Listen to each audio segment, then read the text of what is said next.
Ladies and gentlemen, welcome your beautiful faces back to the channel. Now, day 2 of Clutch Chess is upon us, okay? So these are the standings on your screen after day 2. Magnus Carlsen has taken the lead, okay? Gukesh was actually leading after day 1. He actually falls into joint third, I guess, with Hikaru. And Fabiano Caruana carrying on his tremendous form. In this video, we're going to be going over a few of the games, looking at how things shape out for tomorrow, looking at the little head-to-heads, all that jazz, covering it all for you beautiful people. So if you do enjoy, smash a like, subscribe if you're new.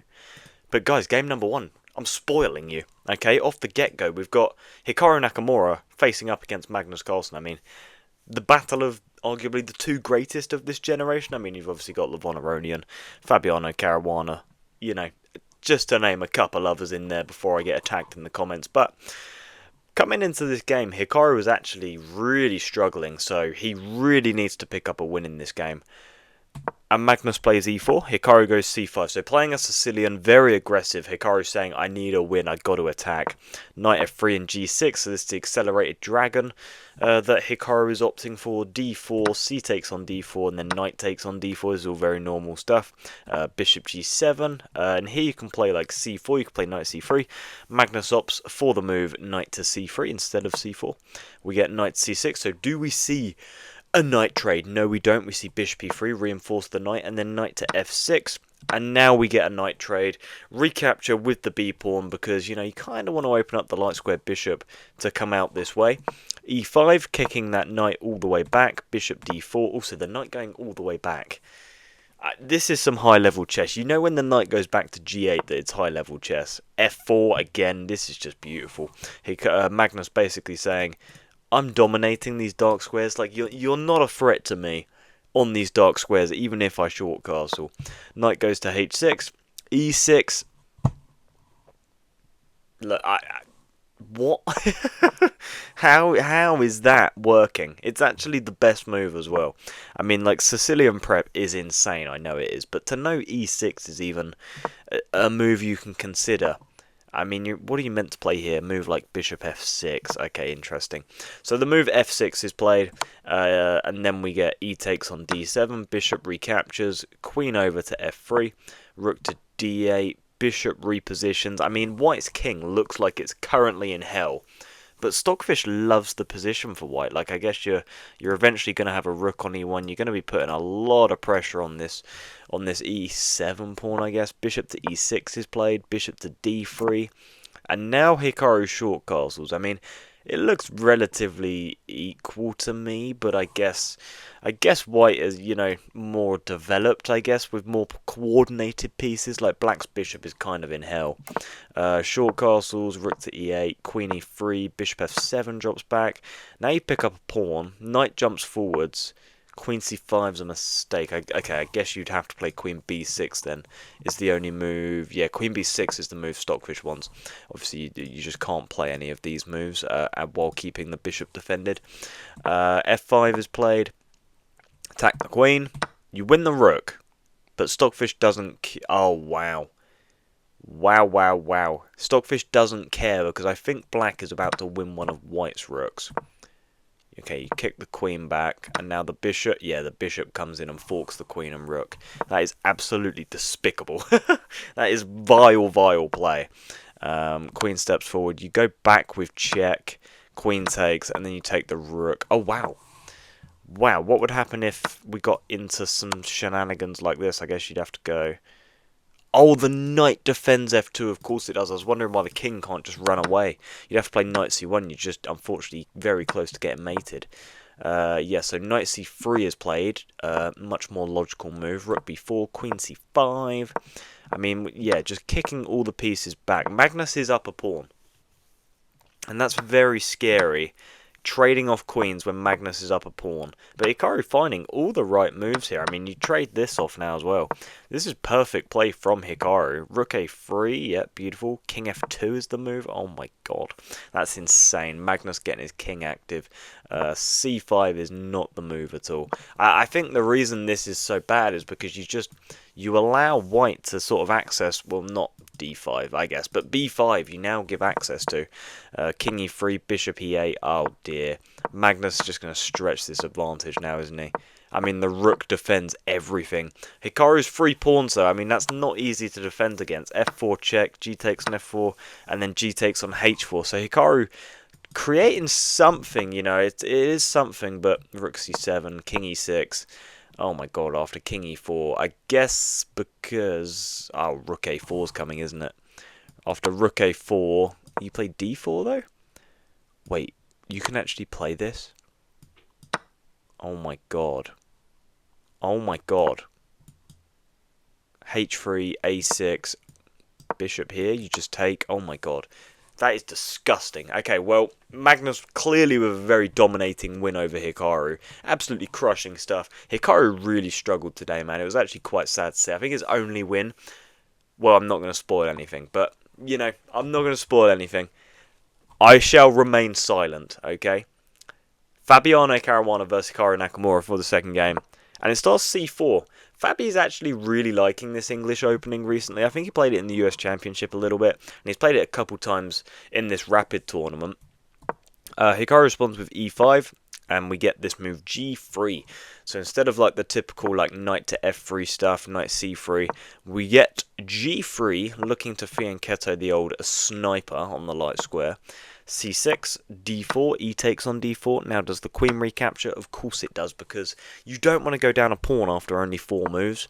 Knight A6, I mean, Knight A6 is just such a stupid looking move, especially because it actually is to prepare D5 in this game. Do you know how insane that is? Like, Knight A6 prepares D5 because you're looking to route your knight back to C7 to prepare this move D5, but it just, like... if I played Knight A6 and I had a coach, I think they'd slap me. They'd be like, what the hell is wrong with you? Knight to F3, Bishop C5 attacks the Queen, so of course the Queen moves with check, Bishop blocks, short castles, Knight C3, Rook comes over, I imagine now the dark square Bishop's got to move pretty soon, right? Fianchetto's beautiful stuff from Fabi, Bishop to D6. Fabi's having such a good tournament, man. Queen D2, setting up a battery. I mean, this D5 square is so heavily contested here. This is a beautiful little pin. Can you play A3, though? Why can't you play A3? Not a fan. A3 is followed by Knight to E4. Oh, wow, and you can't take. That's quite nice, actually. But what about you just step over? Then if bishop takes, knight takes, queen takes. I'm not seeing an issue with this. I guess you take on e2 in the end of this, actually. Right, so that makes sense. You just go down a pawn. I find it very useful to calculate mid-video. I mean, it's not ideal for you guys because you probably see all this. But for me, this is very helpful. Queen c2, queen e7. I mean, the e2 pawn looks dead anyway, doesn't it? Recapture with the knight. Knight takes, knight takes. Do you have to play, like... I don't know, e3 or I guess knight d4 works. Knight d4, yeah. Knight f6, h3, bishop a3, we get a trade. I mean, this just looks like a very drawish sort of position, doesn't it? But you guys already know that this isn't a draw, because if this was a draw, well, I wouldn't be showing it. A3, knight e4, b4, that looks so ugly, doesn't it? The rook just opens up on the a file. King h2. Also, sorry if I sound like a moron, I'm a bit congested and it's actually quite difficult. Queen c2 attacks the rook, double stacks from Hikaru. Hikaru is such a good defender, man. It's going to be so difficult to break through. Rook b2 is a nice move. Takes, and then you recapture with the knight. Yeah, knight. Bishop doesn't take. Oh, wow. Do we get a trade? Oh, wow. I really thought bishop taking on c6 would be best here, because after this, do you just have knight to d4? Look at this outpost. But then do you push? Then, oh, it wants knight f5. This looks really nice. Yeah, this just looks winning for white, doesn't it, right? That looks great. But what the hell do I know? Knight d4, bishop takes, king takes, knight f6. I guess queen c2, maybe? Yeah, queen c2, g6, rook b1. I mean, they're both just trying to target any weakness they can. But it's so hard, like Fabi's so low on time. Hikaru has managed the clock incredibly well. Knight e2, rook e6, rook to d2, rook f6. And the knight blocks, of course, because, well, there's nowhere really for you to go. What would happen if you went here? the rook would just take. Yes, you have to block with a knight. Yeah, knight f4, rook f5. Man, I'm starting to think Hikaru may win this game just because of the time situation. Fabiano down less than 10 seconds. Oh my word, surely Hikaru's going to be able to convert this. Queen trade though. Queen trade's important. Oh wow. Oh wow. I mean, pawns are equal, but like Fabi just has a 4v3 on this side. Oh my god. Hikaru's actually going to win. Oh my god, king c4. Oh my god, knight c5. Oh my god, knight f6. I guess king d4, blocking Fabi's king. Yeah, this is completely over. You trade, but now the king can just run into f3. Oh my word. King c3, king f3. Oh my god, Fabi just resigns here. Fabi, of course, just resigns here because, like, well, I don't know what your plan is. Like, you just lose everything. Like, there's nothing you can do. Wow, that's a huge win from Hikaru. He really needed that because he was having such a bad day today. Like, day one, he played relatively well. I mean, it wasn't his best chess either, to be completely honest with you, but it's not been a good day. Luckily, tomorrow, day 3, every win is worth 3 points, so there's still hope for everybody. Fabi versus Magnus. It's just like monster game after monster game, isn't it? Like, there's no rest. Like, it's just every game is just a monster game.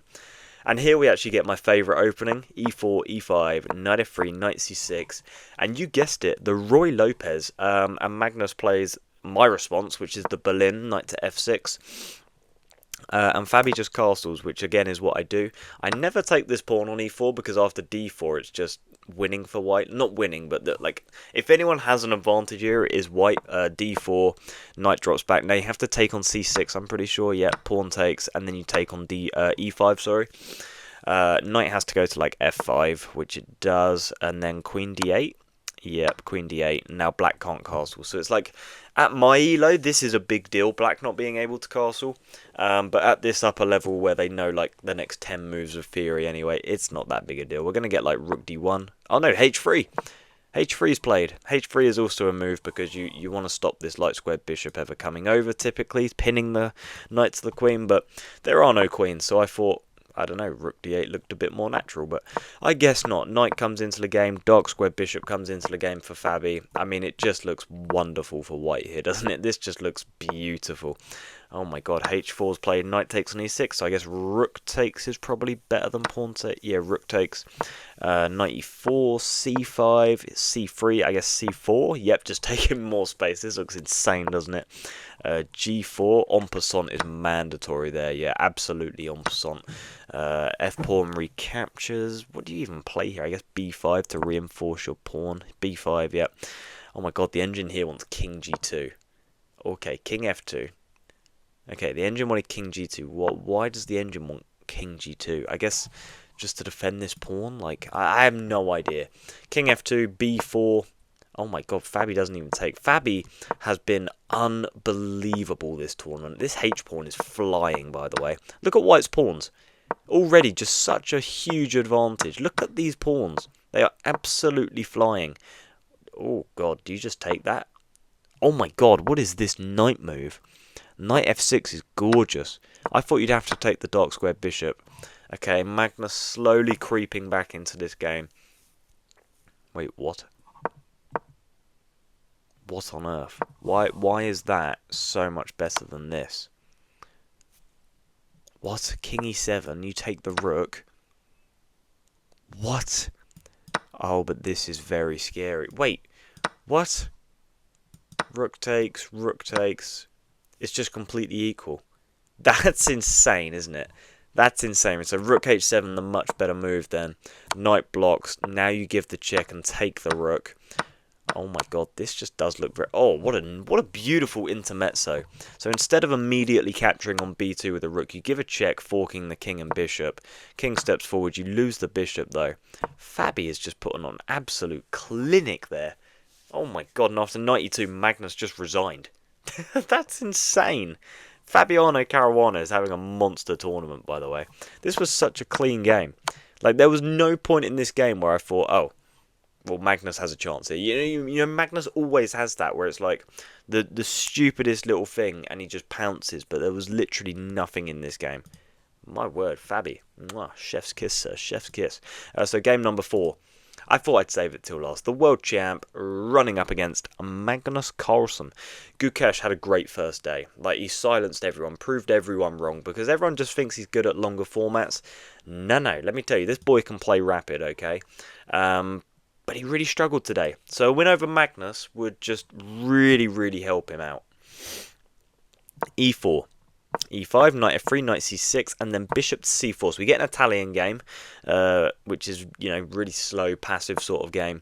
D6, short castles, probably bishop e6 here. Yeah, bishop e6 offering a trade. And Magnus opts for the trade. So double stack pawns in the centre, but this doesn't really matter. It just means you have a strong reinforced centre in the Italian.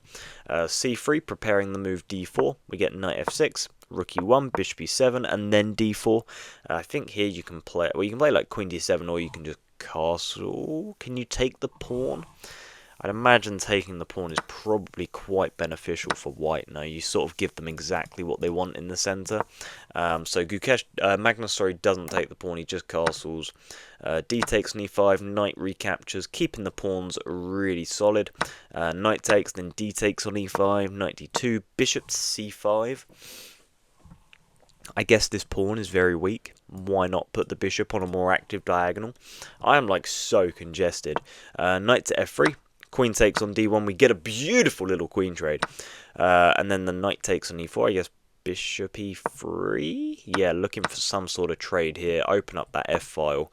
Rook jumps forwards. Rook d7. Gukesh just going all out attack here. But you do just have rook c8 if you're Magnus. Defend the pawn. Rook d1. Oh, this is a beautiful knight move by Magnus. Oh, my word. And now the rook comes back, of course. If you were to, say, hypothetically play here, there's just rook b8. And if you push the pawn, then there's rook c8. And it's like, eventually you're going to win a pawn. You know what I mean? Like, you can't push this too forwards. So you do actually have to block with the rook here. How do I make the board go darker again? Beautiful. There we go. Honestly, I'm a bit of a tech wizard these days. Rook d1. E4, knight has to move, and then we get h5. What do we want here? Probably h4 or something. Knight d7, of course, just a knight trade. Beautiful. Magnus recapped with the rook. My word, you don't want to trade rooks with Magnus here. Okay, c4 is played, but Magnus just going to take that. Oh, Magnus is the only person in the world that could win this endgame. You know what I mean? Like, he's up a pawn, fine, and Stockfish loves it, but it's like, prove it. You prove it. Prove that black is winning here. Like, what's the move? We have no idea. We have no idea. I mean, obviously it probably looks good to get the king active, like king f7. The top move is king h7. Like, what? Like, what are you talking about? King h7. I'd play king f7 in every lifetime ever, which is the second best move. And it's what Magnus plays. So, my word, thank God the GOAT is backing me up here. King f2, king f6. Like, these are like only moves. King f5. You just have to run the kings to the centre. a6, h4, b5. b5 must be the idea. b5 is the idea. You can't take... Oh, my God. And now Magnus is just going to set up a fortress. Yeah, so the idea behind b5 is like, sure, we'll set up a fortress, and eventually I'm going to play e5, which is given as a mistake, but I don't know why, because it says it's the top engine move by far, and I agree, because it's like, now play a move for Gukesh, like, you're stuck, like, you actually can't move, like, if you take the pawn, well, fine, I will just recapture, and now find a move, like, you find a move, you can't push this pawn. I'm right, sure you push here, but then we just start pushing this pawn. And it's like, now find a move again. Find a move. Find a move. You know, you might say like king f2. But then it's like, okay, here comes my king. This pawn's promoting. You can't ever push any of your pawns because I'll just take. Insane. You do not get to an endgame with Magnus Carlsen. My freaking word. So, you beautiful people, these are the standings. Magnus Carlsen leads the way heading into game number 2, followed by Fabiano, followed by Hikaru and Gukesh. But again, guys, it's still all to play for because a win on day 3 is worth 3 points. So, like, let's say Gukesh beat Magnus. I mean, Gukesh then on 10 points, only 1.5 points behind Magnus. You know, like everything is still to play for. My money personally is on Fabiano Caruana. Let me know who you guys think is going to win down below in the comments. Like the video if you enjoyed, subscribe if you're new. I will see you guys in the next one. Goodbye.